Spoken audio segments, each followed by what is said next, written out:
I'm Shaken Gaming, and this is the patch notes that just came out. I don't normally read patch notes, but I'll go over them this time as an exception.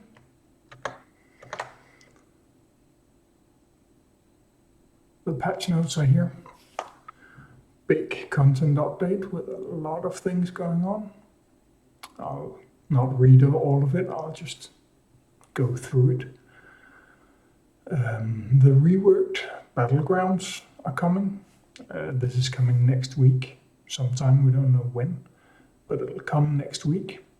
Reworked battlegrounds, which is hugely improved. Most of the frustrations you had prior are gone, luckily, so you can look forward to that. A new orc fighter mage, new achievements, new power calculation formula, which should help you in the tower. That's the intention anyway. Added 2 more slots with artifact keys and artifact upgrade keys to the star shop.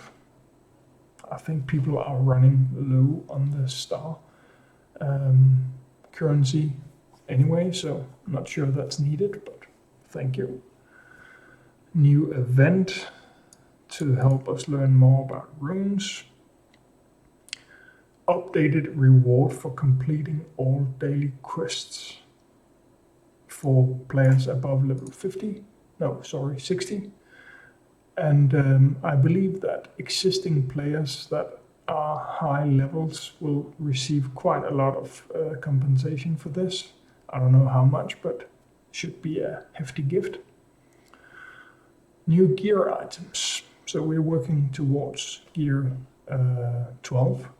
You can equip the first 5 out of 6 items, gear items, to go to gear 12. You can get them in the campaign, the guild raid tier 8, and tournaments at level 80, and some special events, it seems. So that will give a power creep and will make at least the raids and the events easier. Then there's 1 year anniversary celebration at the end of September. So there will be some gifts. We'll have to see how big, and rewards, and probably some discounts in the shop for various things. I haven't seen those yet.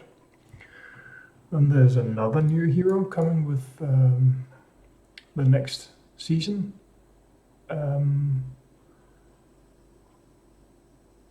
She will be Order Elf Defender. Talan, new model. Never mind. Bug fixes. Oops, sorry, that went a bit fast. Not that interesting, just some chest thingies that has been fixed.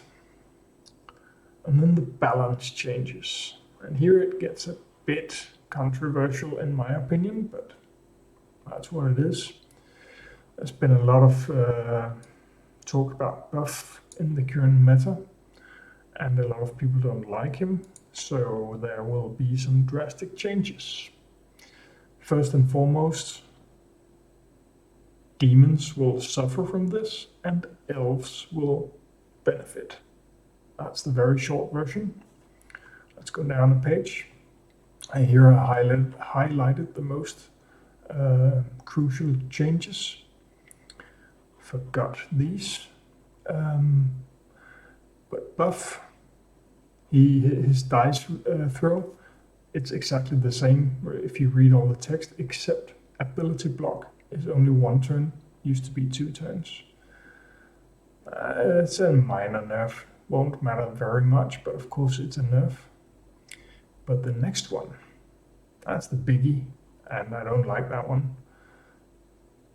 His leadership ability will now only give 15 speed to demons. used to be 30. That's a lot. That's halving the leadership bonus that makes demons so fast. This will have a big impact on the current meta, but it will also make a lot of guilds that were just recently starting to do tier 8. You're going to struggle, I'm sorry. Just have to say that. It'll be rough. Because the best teams are buff teams, and losing 15 speed on every demon in those, that's a lot. Then there's the rework of Illyria, Nightingale, Failure.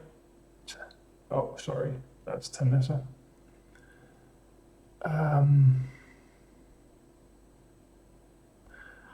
Illyria have Star Orb. Well, first of all, Illyria and Sengiel was useless before. They are not now. Mark my words. Star Orb used to do nearly nothing. Healed the lowest health ally for 50% of the damage dealt. Now instead deals 350% magic damage to an enemy and heals the lowest health ally 445%. If you get a critical hit, you apply 2 stacks of regeneration to the ally for 2 turns. 2 stacks for 2 turns, remember that. The passive is changed so it has synergy with Failure. If Failure is on the battlefield, she receives the same buffs, which is increased magic damage, 25% and additional 5% for each elf. Sengiel removed the burning on his basic and replaced it with blind. His passive increased magic damage by 10% for each stack of regeneration on allies. That was the same as before, but if Failure is an ally at the end of his turn, 3 turns regeneration for Failure. Remember that. We go on. Nightingale's leadership ability got changed.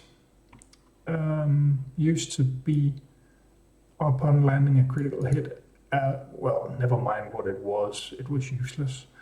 What it is now, the accuracy of all elves are increased by 20%, meaning no dodges. They have 20% chance to remove 1 buff for each living mage or healer in the party. So 5 elves.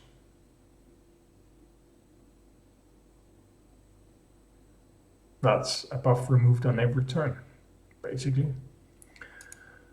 Removes 2 buffs instead on a critical hit. So forget about having buffs at all. That was Nightingale. Failure. Her passive used to be, well, never mind what it was before. Now it is increased magic damage by 20%. When the battle starts, Failure receives 1 regeneration for 2 turns for each defender or healer in the party. If Sengiel is an ally, 100% of healing from regeneration. That's every turn. So whenever Failure has regeneration and she gets a turn, all the regeneration that goes above 100% health is converted to shield, making her hard to kill. On top of, you can see both Sengiel and Illyria potentially giving extra damage and regeneration to Failure. Failure has rather low health, so she's very likely to get the Star Orb healing down here upon a critical hit. 2 stacks of regeneration to the lowest health ally for 2 turns. Tanessa well, the game has been out for a year and we don't have her yet, so whatever. But she got nerfed. And then the new heroes, Selenar, the orc, and Titania, the elf. Go into the game and look at those. So this is Titania. And here you can see I can actually equip some of the gear towards gear 12. I'm not doing that. Here's the model.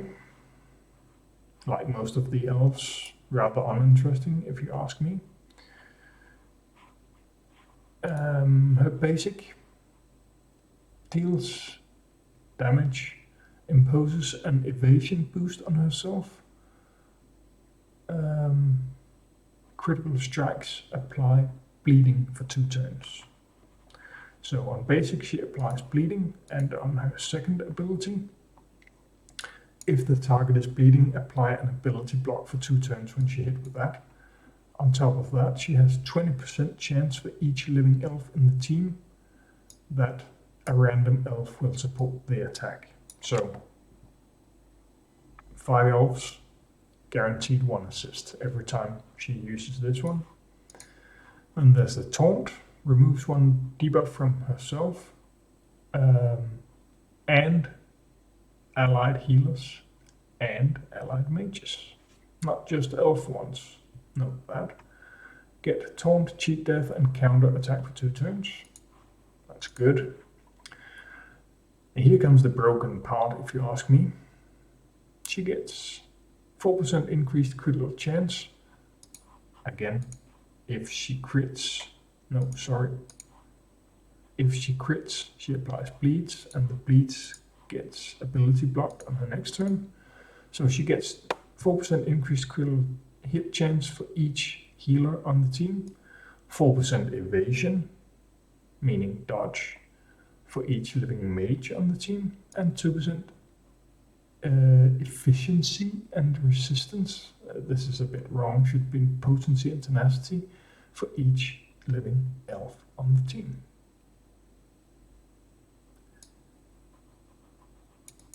That's a bit much if you ask me.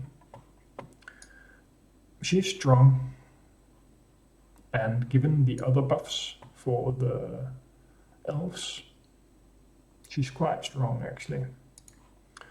Let's look at the orc guy, Selenar. If you ask me, he looks a bit like a Christmas tree. He's got the stars up here, and then he's all colors. He's a totem guy.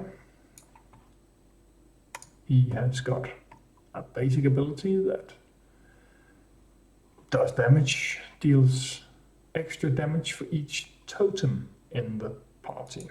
So he uses totems. Let's see those. Third ability, summon 1 random totem, either water, air, earth, or fire, with 50% of his health, shield, and damage, and 60% of his damage. The totem gains 100% turn meter on spawn.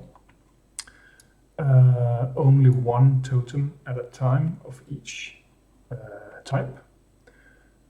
If the team has a living Mortha or Cockrum, summons 1 more. So that's 2 out of the 4. Deals magic damage to an enemy, then change to other enemies. 50% chance to inflict tenacity decrease for 2 turns. And 50% chance to repeat this. So this is a massive tenacity down attack. And the basic, the passive, Selenar gains 10% health, shield, armor, critical hit chance, critical damage, and haste. If Mortha or Cockrum are in combat, they receive the same effects. So that's quite a big buff to Mortha and Cockrum, but they were also very weak, so he's a bit more well-rounded. He'll definitely fit in a Sarah team, making them quite a lot stronger, but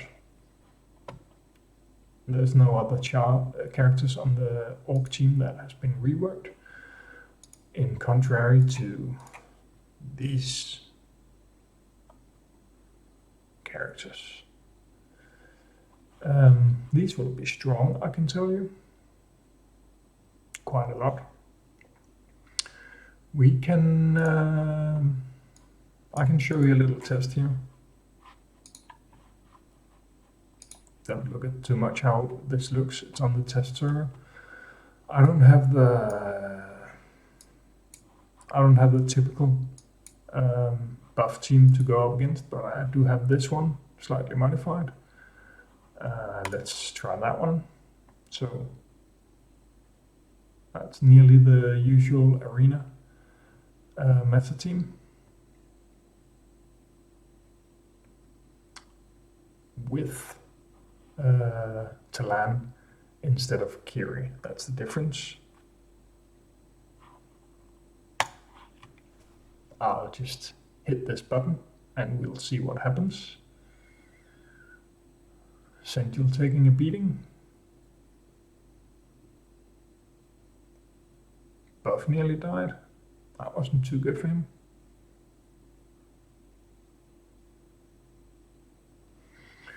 Buff died. Oops, I didn't lose anyone yet. And now, oh, I was too slow. Oh, we'll just go speedy then. Boom, all ability blocked, and here comes failure. No, so that was, she didn't crit enough for last hit. She will. Right, that was an auto.